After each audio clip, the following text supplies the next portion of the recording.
Bonjour à tous. Ça fait quelques mois que je cherchais à installer un panneau solaire. Je le voulais pratique et peu encombrant, mais suffisamment puissant pour alimenter mes instruments de navigation, plus l'autopilote, pendant mes navigations. Après une grosse recherche sur internet, j'ai trouvé cette société, MyShop Solaire. Je n'ai aucun avantage à la citer. J'ai trouvé cette société très efficace et de bons conseils. Ils ont un département adapté pour les bateaux. Et j'ai pu acheter un kit qui me convenait. Panneau solaire, régulateur MPTT, fixation sur balcon, câble, Sikaflex. Un kit complet prêt à installer, avec les bons conseils.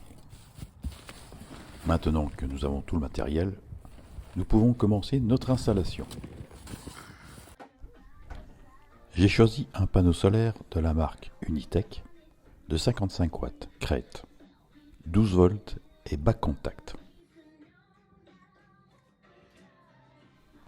Le support panneau qui s'attache au balcon, tout en inox, de la marque Unitech.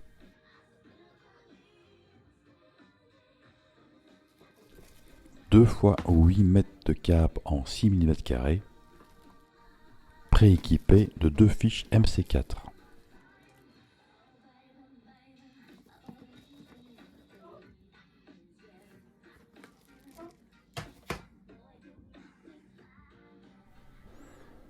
Du Sikaflex blanc.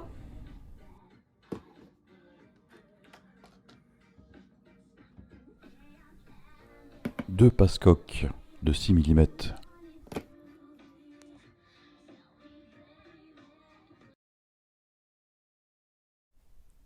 Et d'un régulateur MPTT de chez Victron. Pour une capacité de panneau de 145 watts en 12 volts.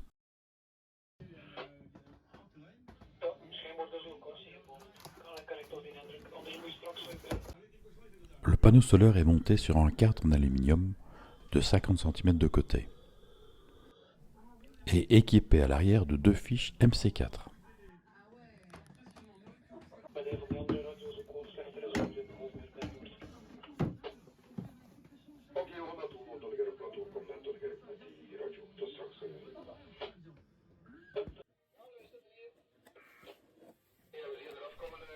Pour le support de balcon, on retrouve dans la boîte un manuel d'installation,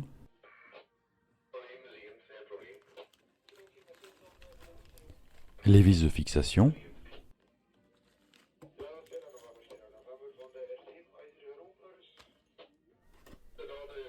la rotule tout en inox,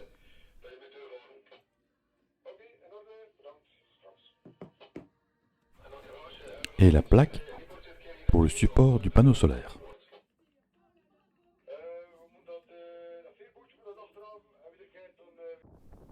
La première étape est de déterminer la bonne place pour l'installation. Et rien ne doit entraver la rotation du panneau solaire.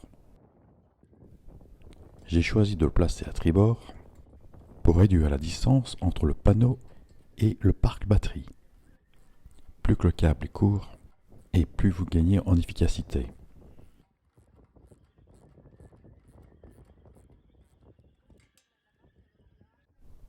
Pourquoi avoir choisi un panneau solaire avec support mobile?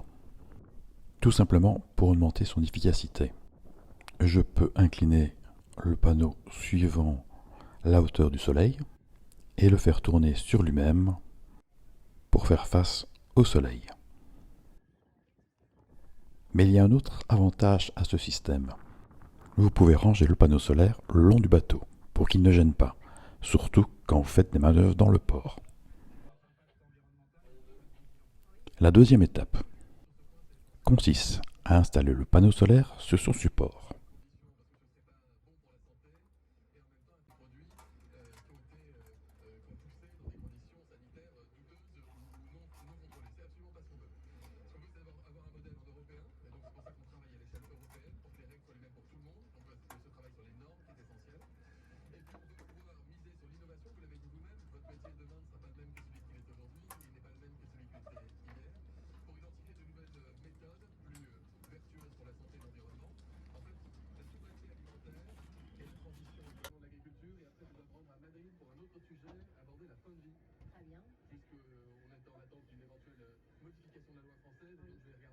Merci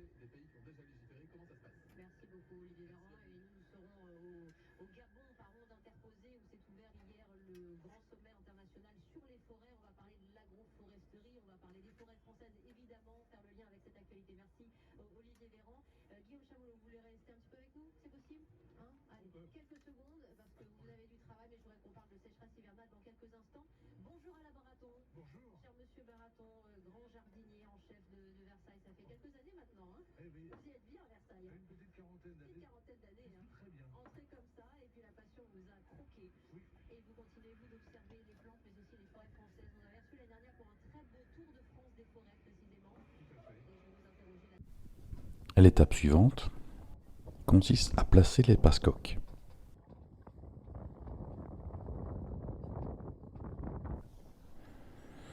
Puis de faire passer les deux fils.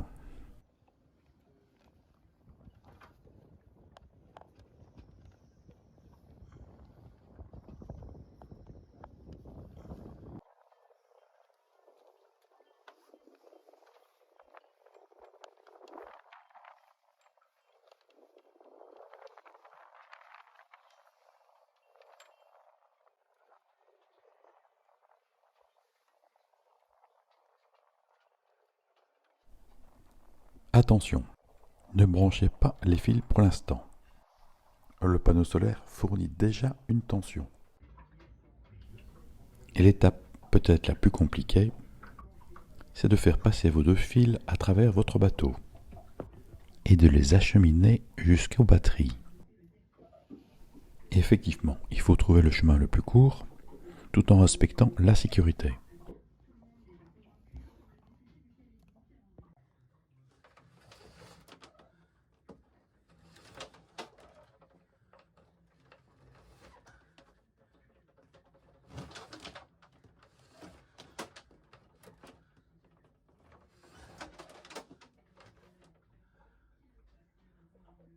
L'installation du régulateur MPPT doit lui aussi se trouver près des batteries.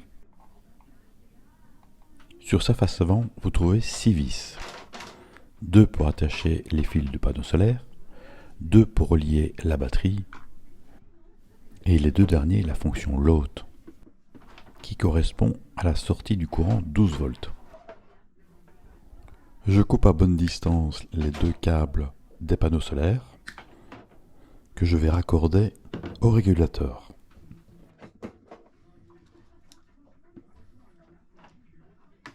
Le schéma électrique est très simple. Vous avez les deux câbles du panneau solaire et deux câbles qui relient le régulateur à la batterie. Voici le schéma de base. Vous pouvez constater que je n'ai pas utilisé la fonction load dans ce montage.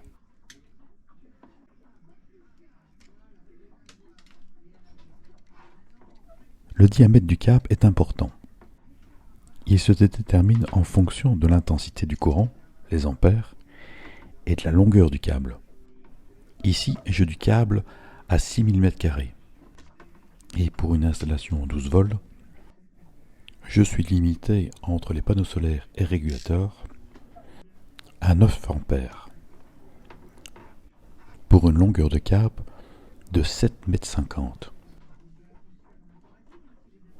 Si vous avez une longueur de câble importante, renseignez-vous pour ajuster la section du fil par rapport à sa longueur.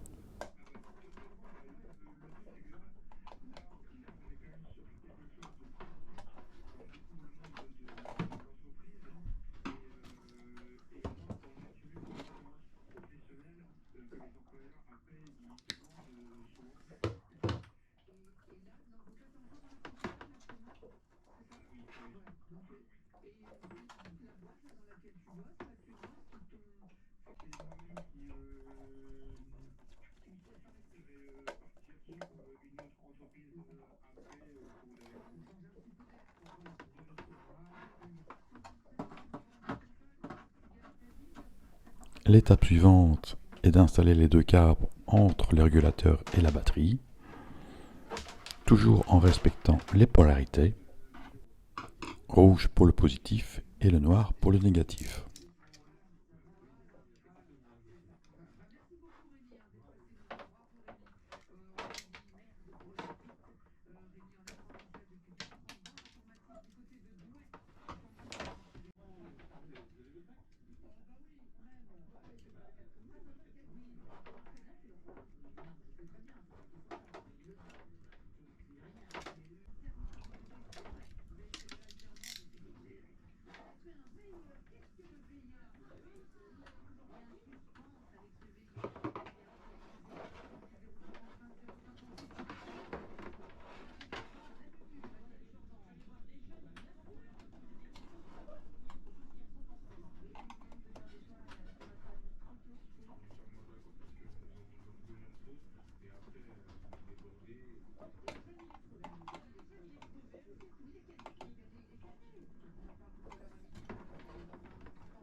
Après avoir connecté les câbles sur le régulateur, je peux brancher celui-ci à la batterie.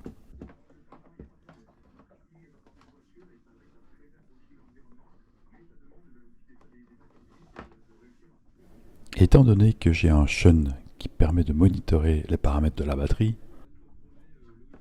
je ne connecte pas le négatif du régulateur sur le moins de la batterie, mais sur le load du shunt.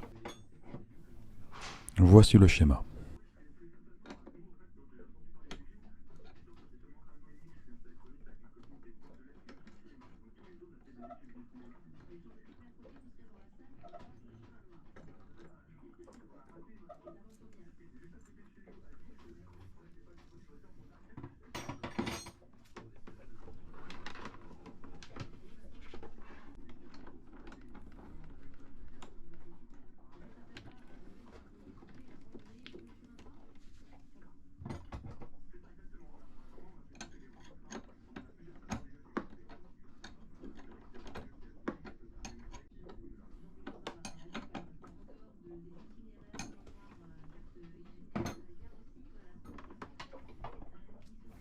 Le positif se place directement sur la batterie.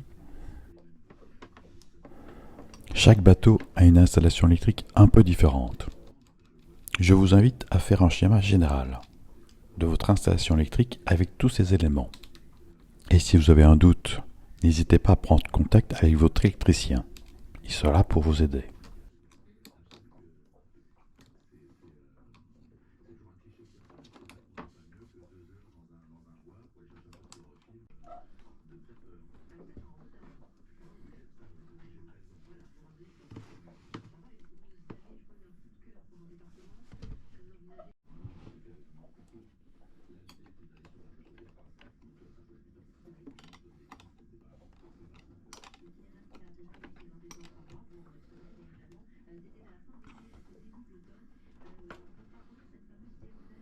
Votre régulateur MPPT est maintenant branché sur le 12 volts. La diode bleue vous l'indique. À partir de maintenant, votre régulateur va reconnaître automatiquement votre tension. 12 volts pour moi, mais le régulateur peut reconnaître aussi un parc batterie à 24 volts. Passons au réglage du régulateur. En dessous du fusible de 20 ampères, vous avez un petit onglet de réglage. Enlevez-le si vous décidez de faire les réglages par l'application. Victron Energy fournit une application à télécharger sur son téléphone gratuitement. Elle fonctionne en Bluetooth. Il suffit de l'ouvrir et de choisir le bon appareil.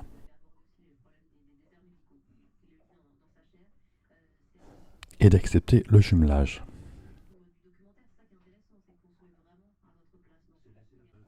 À la première ouverture de cette application, le programme va vous demander une mise à jour. Vous devez bien sûr être connecté en Wi-Fi ou en 4G.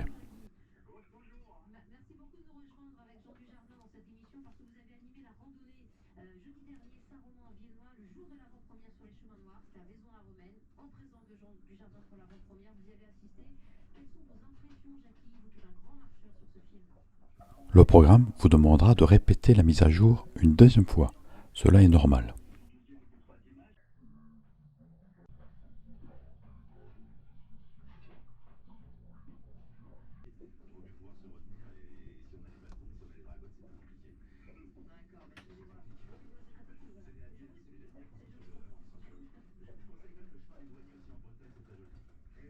Cette première page vous donne les informations de la batterie et du panneau solaire. Vous pouvez constater que le panneau solaire donne aucune information.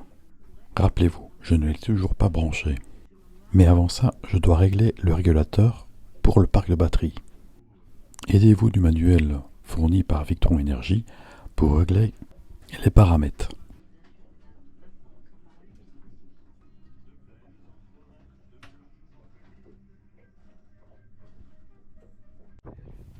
Maintenant que vos paramètres sont corrects pour le régulateur, il est temps de brancher votre panneau solaire sur l'installation. Mais avant, une dernière vérification. Mesurez la tension du panneau solaire et vérifiez si je ne me suis pas trompé dans le câblage.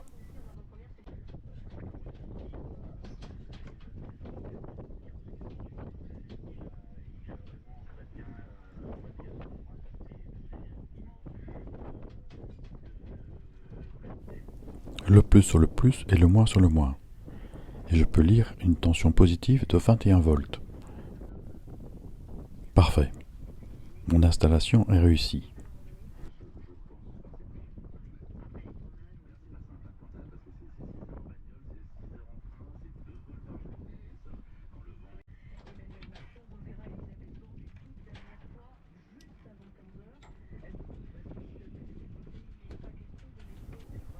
Branchez votre panneau à l'aide des deux fichiers MC4 et vous avez terminé.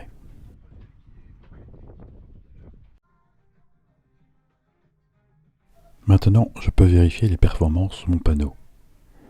Nous sommes fin mars, avec une météo couverte en mer du Nord.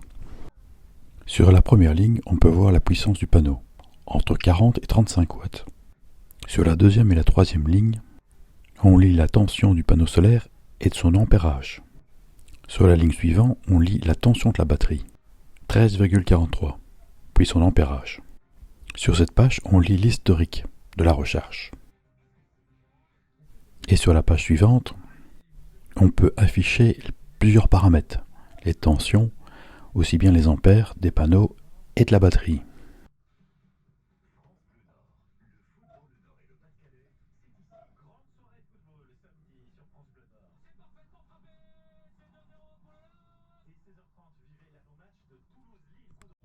Bien sûr, je peux retrouver ces mêmes valeurs sur le moniteur de la batterie, qui indique une tension de 13,49 volts,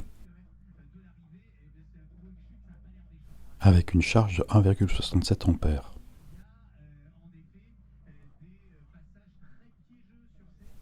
« 23 watts, une batterie chargée à 100% et avec une capacité infinie.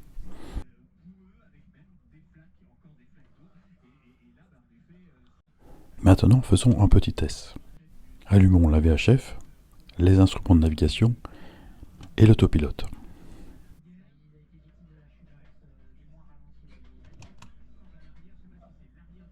On peut constater que l'ampérage reste positif.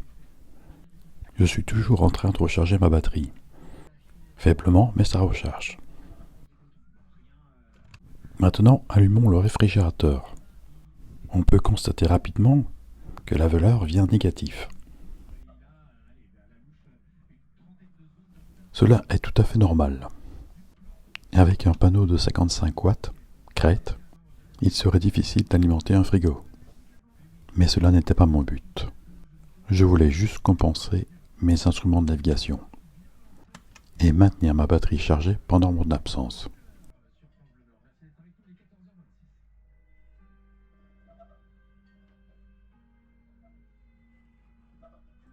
Je vous remercie d'avoir visionné cette vidéo, en espérant que l'installation de panneaux solaires n'a plus de secret pour vous. Je vous dis à bientôt pour de nouvelles vidéos.